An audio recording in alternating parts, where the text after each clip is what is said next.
Notification आता है एक नए वेब पोर्टल पे। एनटीए एक नोटिफिकेशन डालती है, उस नोटिफिकेशन का आप इंतजार करते हैं, फिर उस नोटिफिकेशन पे आप क्लिक करके फॉर्म फिल करते हैं। एनटीए अपना सिलेबस देता है, फॉर्म फिल करने का एक डेट होता है, उसके बाद करेक्शन विंडो आता है। करेक्शन विंडो के बाद आप करेक्शन कराते हैं, फिर कुछ दिन बाद एडमिट कार्ड आता है। एडमिट कार्ड के बाद आप पेपर देते हैं। जब आप पेपर देते हैं तो बहुत बढ़िया आपका पेपर होता है। पेपर के बाद एनटीए आंसर की रिलीज करता है।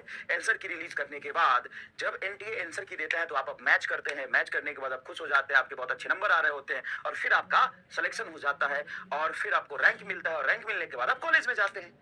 ठीक है, यही बताना था मुझे कि ये एनटीए का नीट का पैटर्न होता है। सबसे पहले क्या होता है, कई लोगों को पता ही नहीं था, तो मुझे लगा कि बच्चों को बता देना चाहिए। सबसे पहले क्या होता है, सबसे पहले सिलेबस बताते हैं वो, है ना, सिलेबस बताते हैं। फिर नोटिफिकेशन आता है। क्या आता है बेटा, नोटिफिकेशन आता है।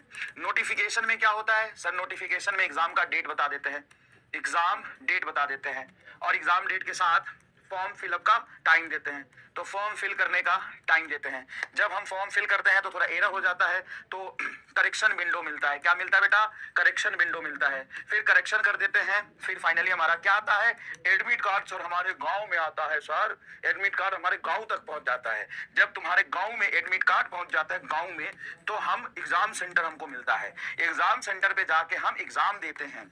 एग्जाम डे आता है। एग्जाम जब हम दे देते हैं तो कुछ दिन बाद आंसर की आता है और आंसर की जब आ जाता है तो हम उसको मिलाते हैं और फिर फाइनल हमारा आता है result day. Sir result day, उस दिन हम आपको लड्डू खिलाएंगे, तो लड्डू लेके आइएगा। ये एग्जाम का प्रोसेस है बेटा, ये एग्जाम का प्रोसेस है। और लड्डू डे आता है। फिर क्या आता है, लड्डू डे। क्या आता है, लड्डू डे। अब तुम बेचारे भिखारी लोग लड्डू नहीं बैगन लेके आओगे, ठीक है, तो ये लड्डू डे है। ठीक है भाई, ठीक है, ये पूरा प्रोसेस है। कहीं मिस तो नहीं हो गया, कुछ मिस हो गया तो बताओ, कहीं कुछ मिस हो गया तो बताओ, कहीं कुछ मिस हो गया तो बताओ, ठीक है ना, कहीं कुछ मिस हो गया तो बताओ। यही सीक्वेंस होता है बेटा, कम ऑन, यही सीक्वेंस होता है। ठीक है, तो हमको खानी है भाई लड्डू, हम खाओ लड्डू, और अगर लड्डू ना खिलावे तो बहुत मारबो, तो हमरा खाए के हो लड्डू, हमरा खाए के हो लड्डू, तो लड्डू खिलावे लड्डू डे। उसके बाद क्या था, लड्डू डे, तो हमको खाना है लड्डू। और जो फिजिक्स में 180 में से 180 लेके आएगा और टॉप 100 में रैंक लेके आएगा, उसको 7 स्टार होटल में मैं कराऊंगा डिनर। 7 स्टार भाई साहब, आज तक मैं खुद ही नहीं गया, बैंक से लोन लेना पड़ेगा, ठीक है ना, काउंसलिंग होता है वो भाई साहब, काउंसलिंग। ठीक है, अब मेरी बात सुन। अब ऐसा ही जैसा ये सेम प्रोसेस है, उसको जब तुम करते हो तो जल्दीबाजी में, डर में, एग्जामिनेशन प्रेशर में पहली बार होता है, तो बहुत सारे यहां पे क्या होती है, गलतियां हो जाती है।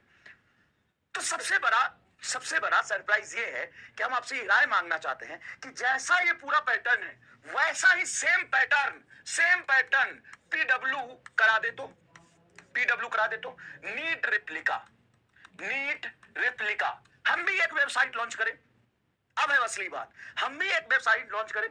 हम क्या करें, एक वेबसाइट लॉन्च करें, एक नया फ्रेश वेबसाइट लॉन्च करें। उस वेबसाइट पे जाके आप नोटिफिकेशन और सिलेबस पूरा पढ़े। उसके बाद आपको फॉर्म भरने का हम डेट देंगे, 3 से 4 दिन का रजिस्ट्रेशन का डेट देंगे, आप रजिस्ट्रेशन करें। उसके बाद आपको हम करेक्शन विंडो देंगे, हालांकि ये हो चुका, हम थोड़ा लेट हो गए, कोई बात नहीं, कोई बात नहीं। उसके बाद हम आपको एडमिट कार्ड आपके गांव भेजे, एडमिट कार्ड हम आपके गांव भेजे। उस एडमिट कार्ड को आप लेके आपको ऑफलाइन टेस्ट दे। इस ऑफलाइन टेस्ट सेम पैटर्न पे जैसा एनटीए पेपर बनाती है, एक ही 180 क्वेश्चन का कलेक्शन होता है, उसको 4 पार्ट में बांट देते हैं। कितने पार्ट में बांट देते हैं, set A B C D, उसको 4 सेट में बांट दें। 4 सेट में बांटने के बाद आप पेपर अटेम्प्ट करें, कोड के अकॉर्डिंग आप पेपर अटेम्प्ट करें ऑफलाइन सेंटर पे जाके। और ये ऑफलाइन सेंटर ना तो विद्यापीठ होगा, ये ऑफलाइन सेंटर ना तो विद्यापीठ होगा और ना ही पाठशाला होगा, एकदम नए सारे ऑफलाइन सेंटर्स होंगे, नए सारे ऑफलाइन सेंटर्स होंगे। उसके बाद आप वहां पे जाके पेपर दो। 2 दिन बाद उसी नए वेबसाइट पे, कोई पीडब्ल्यू का बीच में कोई काम नहीं होगा, कोई पुरानी चीज नहीं, विद्यापीठ में भी नहीं, नया सेंटर देंगे, नया सेंटर देंगे। और उस नए सेंटर पे जाके आप पूरा ऑफलाइन टेस्ट दो, ऑफलाइन टेस्ट दो। उसके 2-3 दिन बाद हम आपको आंसर की देंगे और फिर आपको रिजल्ट देंगे। और वो रिजल्ट आप सोचो कितने बच्चों में आपका कंपेयर होगा। इससे हम आपको मौका देना चाहते हैं कि जो एग्जामिनेशन प्रेशर आप डायरेक्टली नीट के दिन फील करते हो, वो पहले ही फील कर लो, पहले ही फील कर लो, ठीक है? सोच रहे हो? इसलिए मैं कह रहा था कि ऐसी कुछ चीज हमने सोची है करने की, ये भी सोची है, तो क्या ऐसा होना चाहिए? अच्छा कह रहा है कि फीस बताओ, फीस बताएंगे। एक बात बताओ, एनटीए कुछ पैसा लेता है, क्यों लेता है? सरकारी है, सरकार है, उसको तो पैसे की जरूरत ही नहीं है, फिर भी क्यों लेता है? क्योंकि एजुकेशन में कुछ खर्च आते हैं, है ना? 100 साल भर बैठते हैं, उसमें टीम लगती, कितनी ऑफलाइन टीम लगेगी बताओ? कितने ऑफलाइन सेंटर लेने पड़ेंगे, उस सेंटर में पेपर पहुंचवाना पड़ेगा, उस पेपर को गार्ड भी चाहिए होंगे एग्जामिनेशन कराने के लिए। ये जस्ट एक सोच नहीं है, बहुत छोटी चीज नहीं है कि आप ऑनलाइन आपका रजिस्ट्रेशन करो और ऑनलाइन मोड में आप पेपर दे दो। ऑफलाइन जाना पड़ेगा।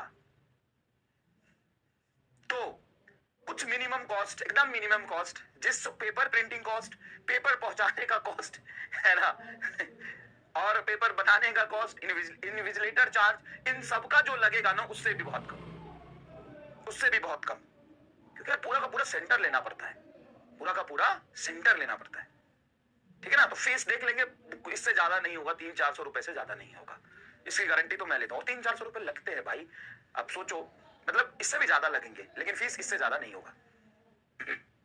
अरे 50 रुपए, 50 रुपए में 2 समोसा भी नहीं मिलता है, है ना? और ये फीस जो होगा 300-400 रुपए, ये अपने पीडब्ल्यू के बच्चों के लिए होगा, वेदर आप विद्यापीठ में पढ़ रहे हैं। और अच्छा, विद्यापीठ में हमारे पास प्रवाइसेस अवेलेबल है, लेकिन सोचो हम विद्यापीठ में हम टेस्ट नहीं कराना चाहते, क्योंकि वो तो वही फील हो गया, जहां पे आप पढ़ते हो वहीं पे टेस्ट दे दोगे। अगर एक्सेस हो जाएगा, बहुत सारे बच्चे फॉर्म भर देंगे, जैसे 5-7 लाख बच्चे फॉर्म भर दिए, तो भाई तो हम परेशानी हो जाएंगे, टेस्ट छोड़ के भागना पड़ेगा फिर तो। अगर 5-7 लाख बच्चे फॉर्म भर दिए तो छोड़ो पेपर ऊपर। नहीं, पेपर कराएंगे। कैसा आइडिया है? और करना चाहिए कि नहीं ये बताओ? कैसा आइडिया है और करना चाहिए कि नहीं करना चाहिए बताओ? इसको और पहले करना चाहिए था, लेकिन ठीक है, थोड़ा सारी चीजें में ना बहुत प्लानिंग, बहुत एग्जीक्यूशन, बहुत टाइम लगता है, तो ये चीज हम सोच रहे हैं।